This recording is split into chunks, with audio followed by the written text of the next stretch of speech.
What's going on, guys? In the wise words of John Melton, happy Money Monday. My name's Brandon Forbes, and I'm fired up and excited to spend a little bit of time with you guys today. Do me a huge favor. If you're on here with me live, drop hashtag live in the comments. If you're catching this on the replay, give me a hashtag replay.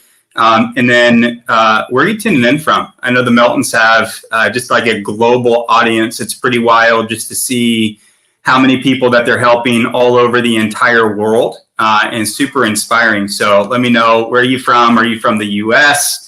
Are you from another country? I can't see comments on here either. So I'm actually going to pull up this feed on my Facebook app so that I can hopefully have a little bit of a conversation with you guys. There's nothing more challenging than doing a live and not feeling like I'm having a conversation, but instead feeling like I'm just, doing a presentation. And I'm a great conversationalist. I'm not much of a presenter. So let me find this real quick, and then I'm gonna kick this thing off. And I'm excited to talk to you guys today about something super important, which is money.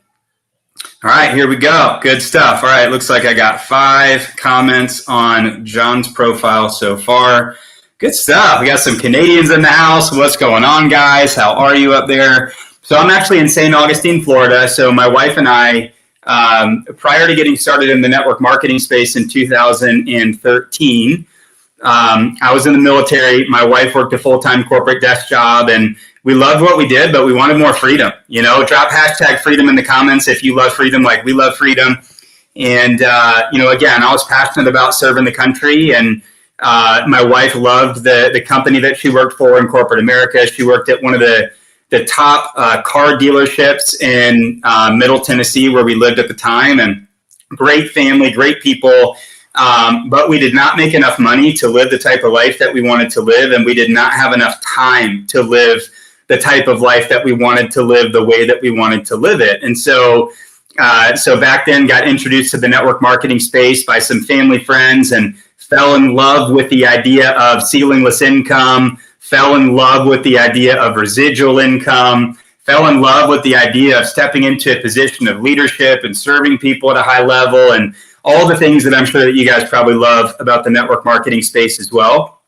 And, we were extremely blessed. We were able to go full time in that space pretty quickly. Within a year, we doubled our household income. I walked away from the military. My end term of service was up, and so ended up, not re-enlisting to stay in the military. And then my wife shortly after was able to walk away from corporate America, and we built the dream in the network marketing space for about a decade. Just love the network marketing industry. So grateful for it. In my opinion, how a lot of countries will make it mandatory for young adults. They'll make it mandatory for them to serve in the military to instill leadership and responsibility and all that. And plus, too, it works people through their ranks. I think it should be mandatory for anybody who wants to become an entrepreneur in any capacity to spend a few years in the network marketing space figuring things out. Because, man, what an incredible industry. I'm so grateful for the relationships that I built in that space over 10 years. I'm so grateful for just so much. The person that I've developed into, the life experience that it's brought, traveling the world's on incentive trips, the money that we made, the leadership skills that we developed, the presenting skills and the public speaking skills that we gained. I mean, just such an incredible industry. If you love the network marketing industry as much as I do, just start smashing the heart button. I know that there's so many different network marketers in this group. And if I'm honest with you guys, my wife and I were always a part of health and wellness companies in the network marketing space, really only 2 over the course of about 10 years. And, we've always been the types of people that loved wellness and loved nutrition and loved taking care of ourselves. But if I'm real with you, when I got started in that space, it wasn't really the products that got me all fired up. Now, don't get me wrong. Seeing people transform physically is really, really cool. It's amazing. And, so proud of so many people that we helped and that our team helped and that the companies that we were with helped over the course of 10 years or so. But my fire and my passion was helping people make more money, just taking a person or a family and helping them completely, redesign and transform their lives financially. And I really do believe that that's what God created me to do. That's what he put me here on this earth to do, was to help people improve their lives financially. And let's be real. Drop a money bag emoji in the comments if you agree with what I'm about to say. Money is a very integral part of our life. I mean, it literally involved. It touches just about every single aspect of what we do, how we live, all those types of things, how we spend our time, the experiences that we're able to have, the experiences that we're able to give to other people, our level of generosity. Really, it impacts everything. Our lifestyle, right? The way we look, the way we feel. It's all intertwined, and everything that we do touches money. And I think money is one of those subjects that by a lot of people, is kind of avoided, just like politics and religion. It's pretty funny, and I think a lot of us, customarily are just brought up to not really talk about it and not really think about it. And I don't know about the school that you went to, but I wasn't really taught about money when I was growing up at all. We grew up very lower middle class, and learned through the school of hard knocks growing up, what to do with money, what not to do with money. Also, took on and by default was given a very poor money mindset. I don't know if anybody else can relate to that. But at the end of the day, I'm so grateful that network marketing for me transitioned into a traditional career in the wealth strategy space, and has just given me the ability to go from not just helping people make more money, because what we saw a lot in the network marketing space and what we see a lot just at our firm when it comes to network marketers and entrepreneurs alike is a lot of people get really good at making more money, or they want to make more money, but then there's really no plan for the extra margin that they're creating, right? And then I think a lot of it goes back to the fact that, again, most of us, unless we're really, unless we, number one, had a great set of parents, or maybe a great peer group that has taught us a lot about different options financially, a lot of us will just make more money and squander it away by default on accident, because our work ethic, our charisma, our excitement, our energy, our skill sets, our mindset can give us the ability to increase the level of income that we have coming in. But if we don't also have a skill set and a mindset that gives us the ability to keep what we earn, to manage it, to multiply it, to be very strategic with it, most people, when it comes to creating wealth, are a flash in the pan. There's a lot of people who used to be rich. There's a lot of people who used to be financially comfortable. There's a lot of people who used to be successful. And my goal, whenever I'm having a conversation like this, and Lord willing, this is going to add value to somebody at some level. We're not going super high level today. We're going to keep it kind of like right there in the middle. We're not going crazy advanced. We're also not going to keep it super elementary either. But my goal is that we add some value in a way that just helps you to be able to go to that next level in your life financially. Because again, if you're following the Meltons, you're probably an entrepreneur, you're probably in the network marketing space, or maybe you're a real estate agent. As a matter of fact, if you could drop your profession in the comments, that would be amazing. I'd love to see who their network and their audience is made up of. But it's not just about what you make. It's about what you keep, and it's about what you do with it that will separate you from 73% of people who get to their goal retirement age and aren't able to ever pull the trigger because they didn't steward well what they were given along the way, right? So I had some fancy slides I was putting together, and last minute I was like, you know what? I think I'm going to go a completely different direction with my conversation. So hopefully you guys are cool with a talking head presentation today. I see somebody says they're an RN. Somebody just tagged, oh, what's up, Peter? How you doing, brother? But I had some fancy slides, that I was working on putting together, and I started getting to the end, and I was like, you know what? I feel like the Lord's telling me to talk about something else. So we're going to go a little bit different direction today, and this really is just going to be all value. I don't have a sales pitch for you. I'm not going to pitch a course. I'm not going to pitch any kind of coaching. I'm not going to do any of that. So you can watch this, without having to be concerned that there's going to be some sort of an upsell at the end. My goal is, hopefully, the network marketing space and just being an entrepreneur as a whole, it's one of the best parts of living in a country like what we live in the United States. And then I know there's so many other incredible countries around the world that support, entrepreneurism and really getting out there and building and creating success, chasing the dream, right? But again, what I know is that there's so many people who they'll make it and they'll squander it, right? And that's kind of our story, quite honestly. Amanda and I, when we got started in the network marketing space, I already kind of talked about, the things that I love about the network marketing space. But when we got started in the network marketing space, and we became customers in 2011 and then kind of hobbyists in 2012, and then decided to turn on the business in 2013.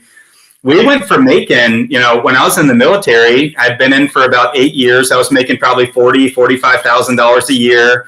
And Amanda was probably making 30, 40 grand a year. So we were probably making, 80, 90 grand a year, something like that as a family, young married couple. And that wasn't really a whole lot of money. And then when we got started in the network marketing space, very quickly, we started to earn 6 figures and then multiple 6 figures and on the way to 7 figures. And because we were brought up very lower middle class, we didn't really have a strong, resilient money mindset. We certainly didn't have any kind of a money skill set, not a super high financial IQ. It got to the point where we had made our first $1 million in the network marketing space, and we'd spent every bit of it. And as a matter of fact, there was some debt on top of that as well. So, being able to talk today, completely turning that around, and now, not only exercising a lot of the things that we're going to talk about today with our family and our personal financial strategy, but now being in the profession of strategizing with people to help them become better with their wealth. If you can even remotely,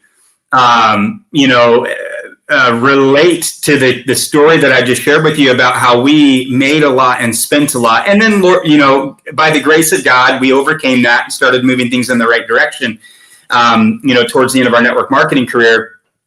But know that I'm a person that's I'm not preaching at you, right? I'm not just saying this is what you got to do. It's like, we were at church. There was a guest pastor at church, and he was talking about, all of these hard things and, how to overcome all these hard things. And I know that if we lean into the Lord, we can overcome anything.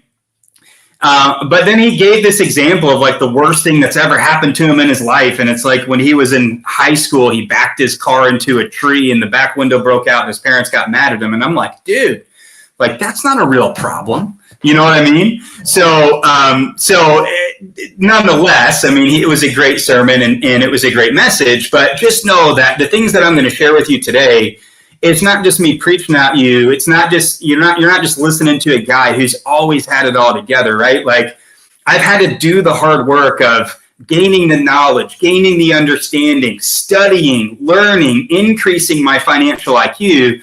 And, along the way became so passionate about that I decided this was the direction I wanted to go from a career perspective as well, right? So what we're going to dive into, just know that if you implement these things, and again, these are all going to be pretty simple, but even the simple stuff when it comes to money, most people aren't doing. If we implement these things, we will be better off moving forward, all right?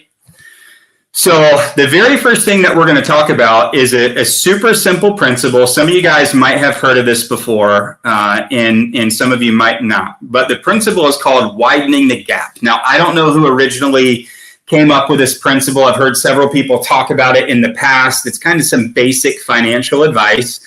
And when we talk about this, you're going to go, yeah, Brandon, I know. Like, I know I'm supposed to do that. But for most people can get to a really good place in their life if they focus on widening the gap. And widening the gap has 3 elements, okay? The first element of widening the gap is increasing your income. And we'll come back to that here in just a second. The second element of widening the gap is decreasing your expenses. And that's where you're going like, Brandon, this sounds like Dave Ramsey. I need to go deliver pizza and make more money, and then I need to pay off my debt. That's not what I'm talking about, okay? So widening the gap, increasing your income, decreasing your expenses, and the third variable or bullet point is the most important. And that is being strategic with what you do with the margin. The margin is the fat in the middle. So if I increase my income and I decrease my cost of living or my expenses, and I'm also not talking about you living in a cardboard box under a bridge. We're going to get to that in a second. The bigger we can make that gap, the more intentional we can be about where we can go put that money so it can go to work for us. I love that Kevin O'Leary on Shark Tank. If you guys love Shark Tank, drop Shark Tank in the comments. That's like one of the only TV shows. My wife and I will watch Shark Tank, and then we watch like home makeover shows. but aside from that, I feel like that really kind of dates us. I'm going to be 40, guys. I'm going to be 40 in 9 days. How wild is that? But Kevin O'Leary says that his goal every single day, and this guy's a multi-billionaire investor, Kevin O'Leary says that his goal, I'm sorry, he's not a multi-billionaire. He's worth hundreds of millions of dollars. I was thinking of Mark Cuban. But Kevin O'Leary says that his goal every single day is to give his dollars a job so that they can go out there, they can become little soldiers that create more dollars for him. So he wants to leverage his money to go make more money, right? Income does not create wealth. Income also does not create stability. What we do with our income creates, so assets, the places we put our money, the things that we can invest our money in or we can sow our money into, the return on those investments is what creates wealth, right? Now we're going to get into breaking those three things down, increasing our income, decreasing our expenses, or creating efficiencies in our overall financial outlay. And then we can talk about a couple key things we can do strategically with the money in the middle, the margin. And if we can do these three things, and we can do them consistently over the course of, let's say, 10, 15, 20 years, you'll likely get yourself into a position where you'll never have to worry about money again. And not only will you never have to worry about money again, you'll also likely get yourself into a position, depending on what you do and how you do it, you'll likely get yourself into a position where you don't have to worry about legacy to the next generation in your family line either. And it's pretty cool to see what can happen and how quickly things can turn around. So just with our personal story, know that we built a very large business with a multiple six-figure income in the first 6 years of our network marketing space. And then that company was investigated by the FTC. We lost that multiple six-figure income overnight. We had to start over from scratch, okay? When we had to start over from scratch, we thought that we had lost everything for forever. I know there's a lot of people in the network marketing space right now who maybe they're experiencing some regression in their business. Maybe they're feeling a little bit of pressure if the check's dropping a little bit. Some people are thriving right now and absolutely crushing it. And what we always have to do in situations and environments like we're in right now is look around and we just have to go, is anybody winning? And if anybody's winning, everybody can win, right? So always remember that. All right, so when it comes to widening the gap, back to that very first thing that we've got to do, we have to increase our income. And I know that's why you guys are entrepreneurs and network marketers, because you want to make more money. You want to help more people. We all know that our paycheck as a network marketer or an entrepreneur is just a kind of a scorecard for the amount of impact that we're making in the world, right? Pretty simple. More people we help with our products and our services or our opportunity, the more successful we help those people become, especially on the business side, the more income you're going to earn. And so our focus just needs to be on not how can I go out there and get my check up, but how can I go out there and make a bigger impact? Because if I can make a bigger impact, the bigger income is right on the other side of that bigger impact, right? So our heart posture always needs to be making a bigger impact. Even now, when I'm working with people in the financial services space, it's not what's my commission going to be on the other side of helping this client. It's how can I help this person get in the best, most advantageous position with their money moving forward, right? So they can be more efficient, so that they can be more consistent, so they can win the money game long term, right? When it comes to winning the money game, guys, if we can just be efficient and intentional and deliberate and consistent, it doesn't really matter what you do, you can win the game long term, right? So back to scaling your income or getting your income up, one of the biggest things, just like what we talked about with winning the money game, one of the biggest things that's going to lead to success as a network marketer or entrepreneur, and this is just me speaking from a leadership perspective with over a decade in the industry at a high level, is consistency, right? You can do the same thing over and over again, even if you're just kind of average, but you're a big action taker, you can still create phenomenal results. And one of the biggest things that I know that I saw, both in my personal business, but also through teammates and cross-line, friends in different companies, immediately almost when somebody's income went to the next level, and this isn't all people, some people chase, gains to the moon when it comes to scaling your business and going to the next level. Those are those people where the company's having to invent new ranks so that they can get promoted again, to incentivize them to go to the next level. But most people are just kind of by default, they'll get that pay raise, they'll go to that next rank, and then the foot will come off the gas. So the consistency doesn't continue after the results are created. And different people have a different threshold where that'll happen, right? So again, right now we're talking about increasing our income. That should be a never-ending focus for our entire life. Not because we're greedy and we want more money. I mean, here's the deal. If we say that we're not greedy, let's just make more money and give it away, right? I feel like when somebody's given a lot of money, it really exposes the posture of their heart. Because sometimes when people start to make more money, they're like, oh, I don't need to work anymore because I've got everything I need. But sometimes people, when they're given more money, they're like, oh my gosh, I got to keep going because I already have everything that I need. But man, I could go help my mom, or I could go help my dad, or I could go help my sister or my cousin. I could go, give more to my church. I could go give more to these nonprofits. I could go find people and impact families, and I could donate Christmas, and I could do Thanksgiving dinners for families, and I could do all these things. I could go solve world hunger if I make enough money. You can tell the posture of somebody's heart by what causes them to turn off their activity in business, right? So more money just makes us more of who we are. So if we get to the point where we're making enough, and I'll be real honest with you guys, this happened to me for a long time. There was this certain kind of financial thermostat that I had where I would get to a certain amount of money. And for me, it was usually around 15 to 20 grand a month. For the longest time, if I got to 15 to 20 grand a month, I was like, I'm good. We got way more than we need. This feels good. The balance is going up in the bank account, even after all of our expenses. We're living a good life and, we're doing well.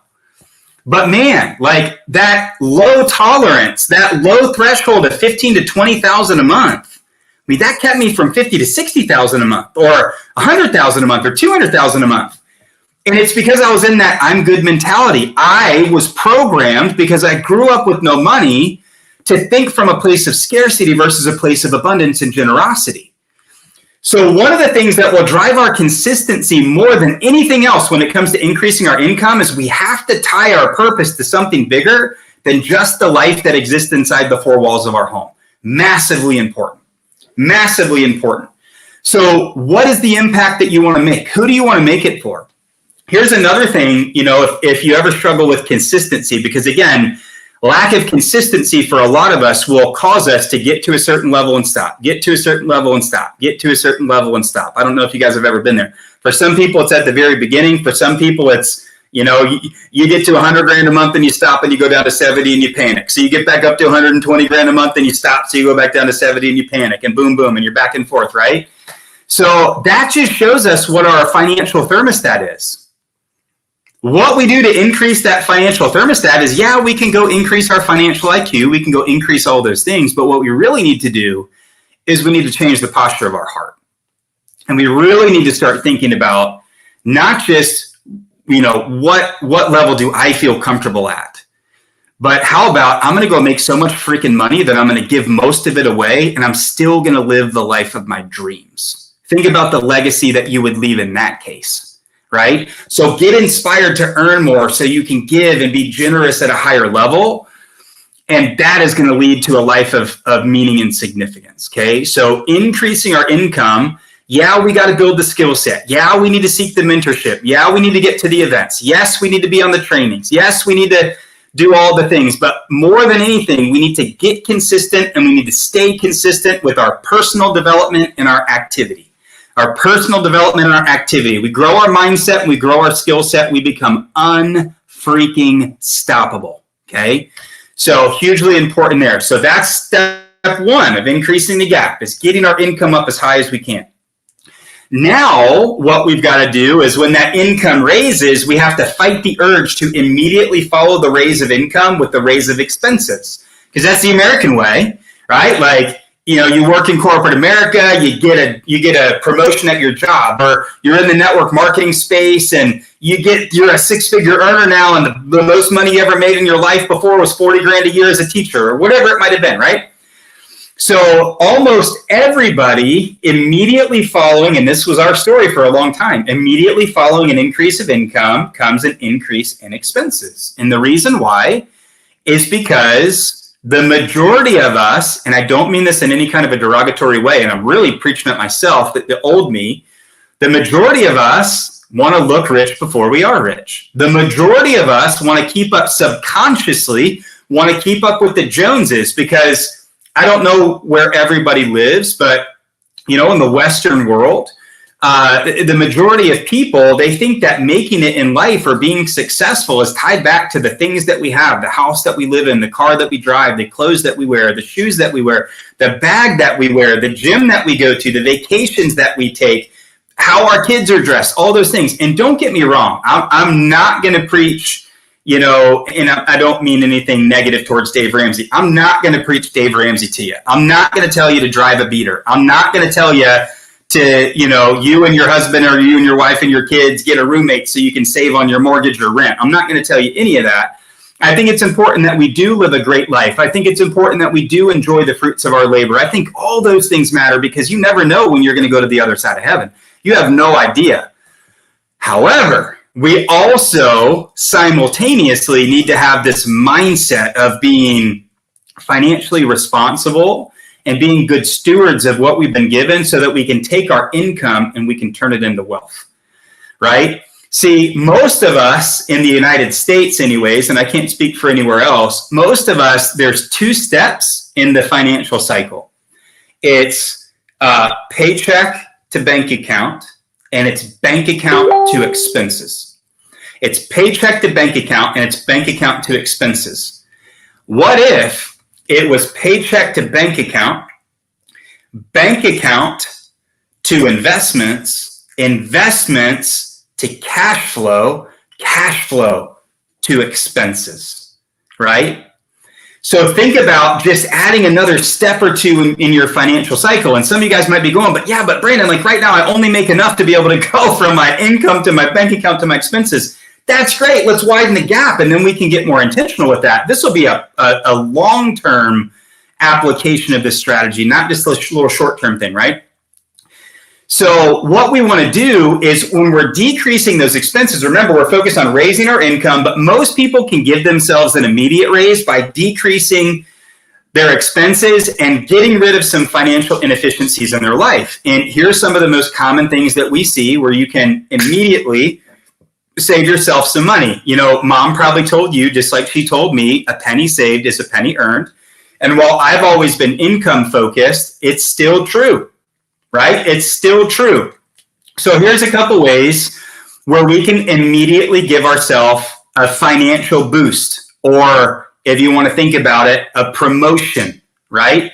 Or an increase in your income. It's decreasing those expenses. So where are you inefficient financially? So where are you paying way too much interest on debt, right? Where are you paying way too much interest on debt? Most people carry a bunch of debt on super high interest credit cards, right? What are some things that you can do to get that debt off of those credit cards by either taking some of your income and paying that down instead of taking that income and going on the trip, or taking that income and buying the bag or whatever it might be? Get rid of that debt. Because here's the deal. We can get to the next part in a few minutes when we talk about where you can put that money to grow. But if your positive interest is yielding a lower rate of return than the interest that you owe, it negates the point of even having any investments. If you're paying 30% on a credit card and you're only making 7% or 6% or 5% in a market-based investment, you're still 22% backwards, right? So we want to get rid of that high interest debt. And I know we've all heard about this. One thing that we love to help our firm with, or I'm sorry, one thing that we love to help our clients with at our firm, we have this really insane strategy that we help our clients with. It's really unique. It's not the Dave Ramsey eat beans and rice and sell everything you own plan, but it's called the Debt Action Plan. If you're somebody who wants to learn about that, you want to look at a quick video, drop debt or debt action plan in the comments, and I can send you a quick video on that. Again, this is not a sales pitch, but I've seen people go from owing 15 years worth of payments and an insane amount of interest to being able to, without disrupting their lives financially, go from 15 years down to 4 to become debt free, right? So where can we pay off debt? Where can we start attacking that? Another thing that we can look at is inefficiencies in the amount that we're paying or the premium that we're paying for services or whatever it might be.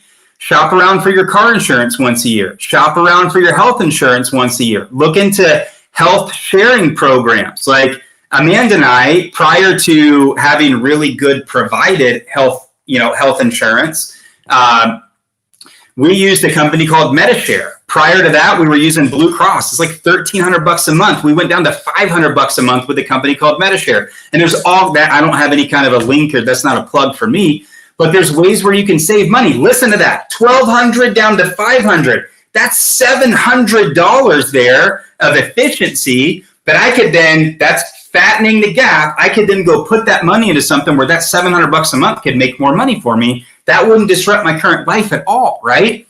Subscriptions. Where are we overpaying for subscriptions? You can download a really epic app called Rocket Money. Download Rocket Money. It's going to go in. It's going to show you where you're spending way too much money, probably eating out like we do. Now, don't get me wrong. We're going to eat out as a family because we love food. We love fellowship. We're going to go to restaurants with friends. I'm going to take my wife out on date night, things like that. Again, I'm not the guy who's going to come in and say, don't spend any money. But where are we overspending? Where are our inefficiencies? So shop around for those services, right? Those types of things. And we could get into a lot more when it comes to trimming the financial fat, but those are kind of some real simple ones, the low-hanging fruit in your finances, if you will, where you can just look and go, maybe I do need to look and see what subscriptions I have, because yeah, they're only $9 each per month, but I've got 20 of them. It's almost $200 a month in subscriptions that I'm just wasting, and I don't even get on 19 of the 20. And it's crazy how many things are probably out there that you have running that are coming out of your bank account that you might not even know, right? So go hunt for those efficiencies. When it comes to decreasing your expenses as well, it's super healthy. Sometimes when I want to get back on track with my nutrition, I'll do macros for a little while, I don't like doing macros because you have to weigh and measure all your food, but it really puts things into perspective a lot of times because it really shows me like, man, maybe I am really overeating. Gosh, maybe I should stop putting butter on my breakfast in the morning or whatever it might be. So run a budget, right? Like you can Google, free budgeting tools, or you can go on YouTube and you can look for budget hacks, right? If you're an at-home mom, stay-at-home mom budget hacks. If you're, a busy working professional budget hacks. Like get on a budget. Warren Buffett, one of the richest men in the history of our country, most people consider him the most successful investor of all time. He operates on a budget. He lives so far beneath his means, it's not even funny. And I'm not going to say that's why he's wealthy, but he understands the value of a dollar. And it's so incredibly important. Money's like water. If I was to take this bottle of water right here and pour it on my desk, it's going to run somewhere. It's going to run in the path of least resistance. That's what happens with our money as well if we don't have a plan for it. So how much are you allocating every month for groceries? I know inflation's crazy high right now. How much are you spending on gas? You might not be able to control it, but you can track it. How much are you spending on eating out? How much are you spending on unnecessary shopping? How much are you spending stopping at the gas station and grabbing energy drinks or whatever it might be? Where can you clean some of that up and create some more efficiency? Widen the gap, fatten the gap, right? Super important. And then the last piece of this whole play is what are we going to do with what's in the middle? What are we going to do with what's in the middle? And I've given you guys a lot more than I knew. I wasn't going to be able to stick to 3 common mistakes because, man, it's so just working with so many people and having so many conversations around money. All of this stuff comes up all the time, right? And we're able to take people from 0 to hero, or we're able to take people from maybe they're 1,000-aire and now we're on our way to becoming 100,000-aire, or we're able to take people and they're 100,000-aire and now we're on our way to becoming $1 millionaire because we start implementing these different strategies, right? So once we've created the gap, once we have that amount that now we can take, and if we go do something else with it, we're not in survival mode anymore with our money. So we feel comfortable now allotting a specific amount of money per month and going and putting it somewhere where it can go to work for us. See, most of us, we're just in the mindset of working for our money. And working for our money is great, and we should. We should take pride in work ethic and consistency and drive and grit and determination and vision and walking out what you say you're going to do and all those things, and inspiring people in the process and bringing people on the journey with you in the network marketing space or as an entrepreneur, providing jobs if you're starting businesses, whatever it might be. We should get excited about that. But most of us go to work for our money, and very few of us have any of our money going to work for us. And so what we have to do after we fatten the gap is now we have to give that gap a job, because if not, it's going to run somewhere, just like the water. And a savings account is not an efficient place for you to keep your money. Now, yeah, you can get a high yield savings account right now for maybe 4.5%, 5%. If you're watching this at the time of the recording, still not the most efficient place for you to put your money. There's a lot better places to put your money than a savings account. Okay. Here's the things we want to take into consideration when it comes to where we put our money. The first thing we want to take into consideration is, what's the liquidity? Do we have access to the money that we're storing away, right? So what I mean by that is, and I'm not bad-mouthing any kind of an investment strategy, okay? So if you do these things, I'm not saying you're bad or you're wrong, but it's important for us to get educated and kind of, skilled up a little bit on how different things work. So if we take that money and we go dump it in an IRA, if I go down and sit down with the Edward Jones guy or the Charles Schwab guy or the Fidelity gal or whoever it might be, and they're like, yeah, you should put this in an IRA, or yeah, you should put this in a Roth IRA. Well, that's okay. But number one, your money's tied to the market. Maybe it goes up, maybe it goes down. But you don't have any liquidity. You can't touch that money legally until you're 59.5 without 10% penalty. The reason why is because the government created those vehicles so that they could leverage your money until you're at what they deem an acceptable retirement age, which right now is 59.5. So if we go dump a bunch of money into IRAs or Roth IRAs, or if we have an employer-sponsored retirement plan like a 401k or 403b or whatever, a 457, whatever it might be, we can go contribute money to those, and it can end up fine. But we have to be okay with the fact that we're dumping money into a bucket that we cannot touch or leverage or access, even in the case of most emergencies, unless we're 59.5 years old. So am I okay at about to be 40, giving the government my money? Now, good, bad, or indifferent, I'm not going to share my opinions on the government. Am I okay giving them my money for almost 20 more years? Nope, I'm not. Because I know I could do better and more efficient things than go shove it into the stock market where maybe it goes up, maybe it goes down. We can go look at average rates of return and all that stuff. We can do all that. There's a million different ways to argue the stock market. But anyways, with that being said, liquidity is massively important. Now, there are some really amazing options where you do have access to your money. Okay. One of them that we love to help people with is called a TFRA. It's a tax-free retirement account. Super powerful. Another strategy that we help people with that really want to leverage their money and get the most bang for their buck and create a ton of efficiency and become their own private family bank and get uninterrupted growth tax-free on their money. Again, tax-free growth is a lot better than taxable growth. We'll talk about that in a second. Then we can help people do that, right? That's a place where we can house our wealth, where it can grow uninterrupted compounding for the rest of our life. It turns into a tax-free retirement fund when we get to the age where we want to start taking money out as tax-free retirement income or distributions. but we have access to that money if we want or need it, or if we want to leverage it for investments or whatever between now and when we retire, unlike in a 401k or an IRA.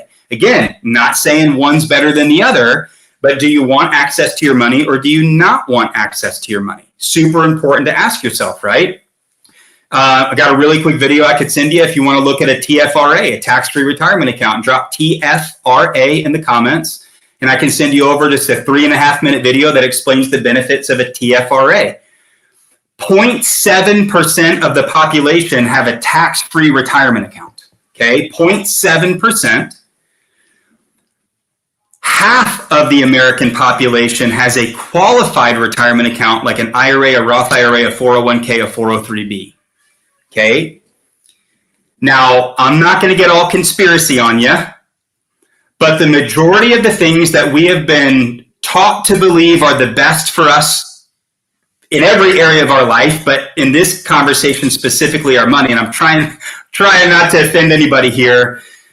Most of the things that we've been fed and taught our whole life is to benefit somebody else, not to benefit us. I don't know if anybody's realized that since this whole pandemic thing has come about. And again, not trying to go right, not trying to go left, not trying to express too many opinions, but I think it's pretty obvious that there have been a lot of things in place for a long time that might not be in the best interest of the individual, right? So then we have to go back to critical thinking and ask ourselves, is what I'm told to do with my money really what's in the best interest of me? Or am I being told what to do with my money because it's in the best interest of somebody else, right? Big difference. The second thing, aside from liquidity, is taxable growth versus tax-free growth. There are legal ways where we can grow and access our money tax-free that are available to the everyday average American. You know, some of the concepts I've been talking about, TFRA, infinite banking, for example, and we do a lot more at our firm than just those couple things. But those things are things that most people have no idea exist, but are accessible to everybody and have been exercised by the wealthy in the financial elite for centuries, hundreds of years, generations, right? Wealthy people don't overpay in taxes. And so what can we do to legally decrease the amount of taxes that we're paying on the growth of our money? Now, I'm not talking decrease the amount of taxes you pay on your income. That's a CPA or a tax strategist conversation. I'm talking about what can we legally do, coloring inside the lines, things that are totally legal as per IRS standard and regulation to grow and access our money tax-free. What can we do to pass wealth generationally back into our family tax-free? Instead of having to go through probate and inheritance tax and all those types of things, estate tax, all these things, right? There's so many strategies that are out there. And if you want any info on that, I got some great resources and videos, no pressure at all, but just drop #taxinfo and I can share a couple strategies with you that I think you'll really like. And again, I'm not a tax strategist. We help people grow their money in places where they can grow it and access it tax-free. I'm not a tax strategist, just to be super clear, right? So again, the first thing is liquidity. The second thing is taxation, right? And then the third thing is efficiency and rate of return, all right? Now, my recommendation is this. The majority of the time, if there is a high reward possible, there's also a high risk as well. So for example, there's a lot of people who have made a ton of money in electronic currency. So like Bitcoin, it's not something that I help people with or advise on or anything like that. There's a lot of people who have made a lot of money. There's also a lot of people who have lost a ton, right? There's a lot of people who have done well in the stock market. There's also a lot of people who have lost everything. See, the challenge with market-based investments is I'm not against the market at all. I think that diversifying your investment portfolio can be really great and healthy. I don't think that anybody should ever be so brainwashed that they do one thing with all of their money, right? But the challenge with the market is it's unpredictable and you can't time it. So you go back to the year 2000, for example. Let's just give an example of a guy named Bob who had $1 million in market-based investments. Call it 401k or IRAs or whatever it might have been. So Bob, he's it's 1999. $1 million is a lot of money back then, and Bob's fired up. He's excited. He's like, I'm about to retire. Like, I'm about to live my best life in my golden years. We're going on vacations every year. It's going to be epic. I have no debt. I got $1 million in my retirement account. Let's go. Well, guess what? In 2000, 2001, and 2002, collectively, the market dropped 46%. Bob lost 460 grand. Can he retire now? Maybe, but can he retire with the same level of lifestyle? Nope. Why? The only thing Bob ever did was put his money in the stock market. So again, I'm not saying the market is bad. I'm not saying it's bad. You can make money in the market. You can also lose money in the market, okay? Now, somebody's probably going to put in the comments, yeah, but if you lose money in the market and you don't take it out, it's an unrealized loss. Yes, it's an unrealized loss. It's still a loss, right? It's still a loss. Okay. So with that being said, we talked about risk. We talked about taxation, right? We talked about rate of return. Where there's a higher rate of return, a lot of times there's a bigger risk. My recommendation, and at our firm, we are safe money experts. So we're relatively conservative by nature. We do help people do really, really well over the long term. But our whole approach is tortoise beats the hare. Most people spend their whole life chasing the highest rate of return just to participate, unfortunately, in the lowest rate of loss, right? And they do this their whole life, and they end up right back in the middle. Where if they would have just started and been conservative with, a decent percentage of their portfolio, and of course that's different for every person based on their risk tolerance, they could have got that steady Eddie tortoise beats the hare growth their entire life, uninterrupted compounding growth on their money their entire life, and gotten themselves into a predictable long-term successful position with their finances. We like to help people at our firm. There's three main things that we do with our clients. So the very first thing is principal protection. There are ways out there where you can house your money in vehicles where they can only grow and never go backwards. Right? Most of the things that are talked about, though, when we look at traditional vehicles, they can grow, but they can also go backwards. So principal protection is one of our specialties, several strategies for that. Again, the second thing is how can we legally help people reduce the amount of taxes that they pay on the growth of their money? Huge. Taxes are one of the biggest expenses that you'll ever experience in your entire life for your entire life, right? So how can we play the game and legally work the handbook so that we can pay less taxes on the growth of our money, coloring inside the lines, right? And then again, the third thing, and this is one thing that I didn't really mention when it came to trimming the fat in your finances.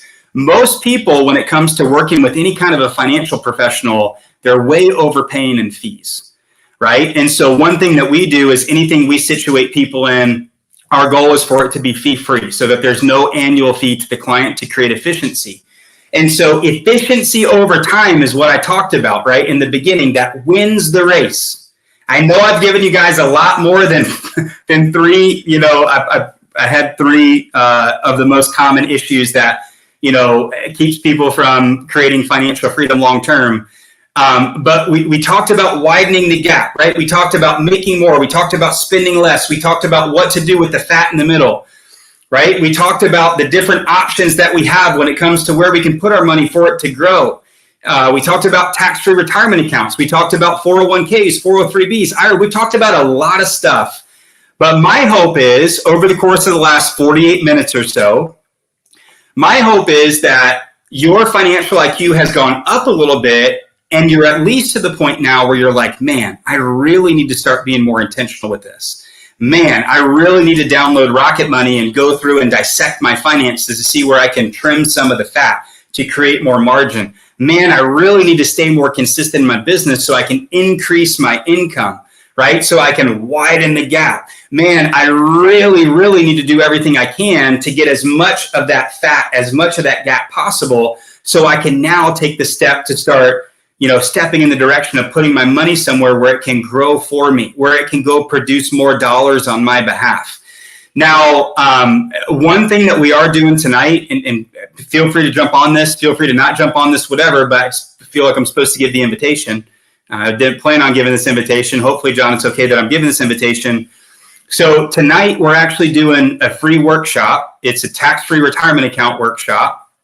We're doing it via Zoom. It's in a private Zoom room. And we're going to be really dissecting the benefits of a tax-free retirement account, dissecting the benefits of the infinite banking concept for tax-free growth on your money, tax-free access, tax-free transfer of wealth to the next generation, becoming your own bank, all these types of things.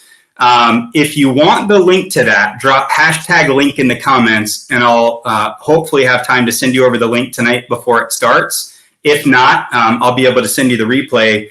But here's the thing, guys, is moving forward, just be intentional. Be intentional in your business. Be intentional in your finances. Just be consistent. Be consistent in your business. Consistency wins the race. It's not a short sprint season of doing a ton and recruiting 100 people in a month, and then you go radio silent for the next 90 days, right? Be consistent in your business. Put together a plan, right? Put together a plan. Once you put together a plan in your business, walk out that plan until ... So until you win the race, until you get to the finish line. And then the same thing with your money. Be consistent with your money. Consistently focus on making more. Consistently focus on spending less. And then consistently be intentional with what you do with the gap, what you do with the fat. Take that, get a plan in place to go put your dollars to work to create more dollars. And long term, if you follow this strategy, for most people, you won't end up as one of the 73% of Americans who get to retirement and don't have the ability to fully pull the trigger and live your golden years the way that you want to live your golden years, right? I know a lot of you guys have wealth accumulation goals far beyond just being able to pay for retirement. But this message today applies to 90 to 95% of Americans. And I'm sure that probably carries over to the rest of the globe as well. So if you have any questions, feel free to shoot me a personal message or drop #info. I'll reach out, connect with you. If I can be of service or help or serve you in any way, awesome. And if not, that's okay too. Love you guys. John and Nadia, thank you so much for giving me the opportunity to hop on here. Hope I added some value to your network. You guys have an amazing day. God bless.